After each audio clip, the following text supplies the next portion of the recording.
Congressman Pete King, thanks very much for joining us. It's good to hear from you. Liz, always great to be with you. Thank you. So we have now heard from the first member of Congress to see these photos. It's actually Senator Jim Inhofe. He's a Republican from Oklahoma, and he said that they were pretty grotesque, yet he still thinks that they should be made public. Pretty grotesque? I mean, I know that you're no shrinking violet, but are you sure you still want to look at these?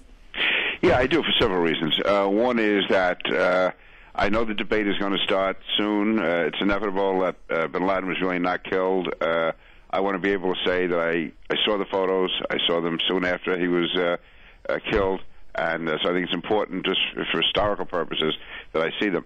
Secondly, quite honestly, I'm going to get a certain quiet satisfaction out of seeing him dead. I mean, I lost so many friends and neighbors and constituents on September 11th that I think I can bear up under the grotesqueness of the scene. Do you think, though, I mean, look, I don't want to fuel the whole conspiracy theory thing, and certainly it is well underway already online and elsewhere, and there are a lot of people who will never be satisfied.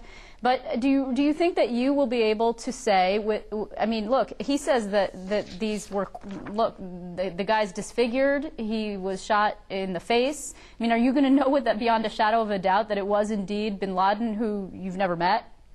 I think I will probably know well enough, and again, I will be, listening to the analysis they give me. I'm sure they'll be having other photos of him, where he was not shot, to show the comparisons, to show, what makes it definite, or as close to definite as possible. But again, I'll make that judgment after I see it. Obviously, if the photo is so bad, if the face is so distorted, then it probably wouldn't serve a purpose. But again, I would think if they're talking about, jawline or nose or forehead or eye sockets or whatever, that there should be some ways they can show or attempt to show that this is the same person. Right. It's interesting because this seems a little like half a loaf. I know that you disagree, but you don't strongly disagree, you've said, with the president's decision not to release the photos to the public. But it seems like, okay, no offense, of course, but if you would send a person like yourself, an elected official, to see them so he can go back and tell constituents, yes, I believe with beyond a shadow of a doubt that this is bin Laden, why not just release them? I think there's a difference between showing it to people in a closed setting and just putting them out there for the whole world to see, and for the type of hype there would be. I mean, it's a good point. That should everyone see what government officials see? Ordinarily, I do believe that information should be made public. But I think in this case, it could have. Again, I agree with the president. I know his point is, and apparently his military commanders have told him this, that it would have the actual photo out there would have such a shocking effect that it could cause more retaliation against the United States. Again, I don't necessarily agree with that, but he is the president, and to me this is close enough.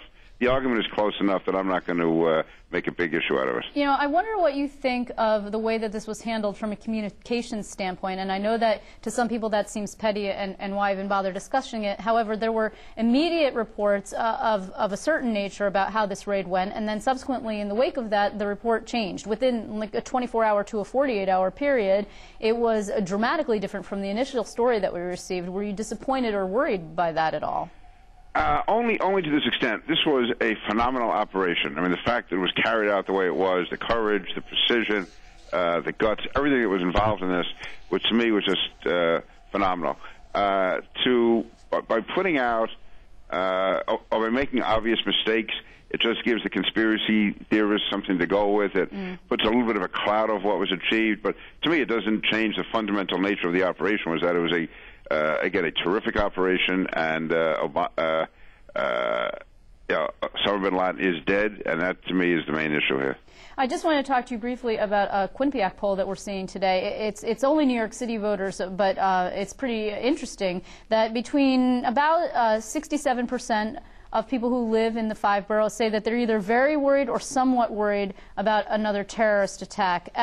Are you surprised by that, particularly in the wake of the bin Laden raid? I know that you have said, and other Republicans have said, that they think in the short term the country's perhaps less safe, particularly New York City, which has been such a big target. Yeah, I think in the short run it does increase the likelihood of an attack, because Al-Qaeda has to show they can do something. They have to try and get the momentum back. And I'm not too concerned about an attack coming from overseas. Generally, it takes Al-Qaeda much longer to put something like that together. Plus, our defenses are so much stronger than they were on September 11th. What I am worried about is an attack here within the homeland. either from operatives that are over here, people like Zazi, who tried the subway bombing, or Shahzad, who tried the Times Square bombing, right, or just lone wolves. So I think we have to be much more on our guard in the short term because of bin Laden's death. And before I let you go, I'd like to get your thoughts on Newt Gingrich. He's now in the field for 2012. I know that you have said that you are going to be talking to, or will be talking to, Rudy Giuliani, particularly because of this issue of terrorism that you think that he's strong on, perhaps the strongest of any of the potential contenders. What are your thoughts now on the field that we have Newt Gingrich in the race? I am, not a big supporter of Newt Gingrich. I mean, he's a very able guy. He's a lot of ideas, but I just feel we need someone who's more disciplined and focused, and who has been as concentrated on terror.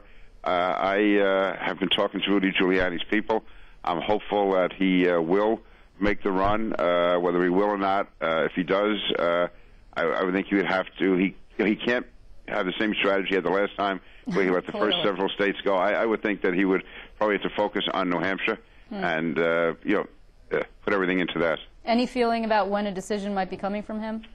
No, but you can't wait too long. I mean, the primary, I guess, will be next January, so we're about 9 months off. Involves raising money, putting an organization together. On the other hand, Rudy has tremendous name ID, and New Hampshire is obviously in the Northeast, so he gets the benefit of that. But I would hope that he would make a decision. I think he's going to New Hampshire this week, so I think a lot will depend on what kind of response he gets there. Well, Congressman Pete King will be checking in with you again. I want to thank you very much for making yourself available today. Liz, thank you.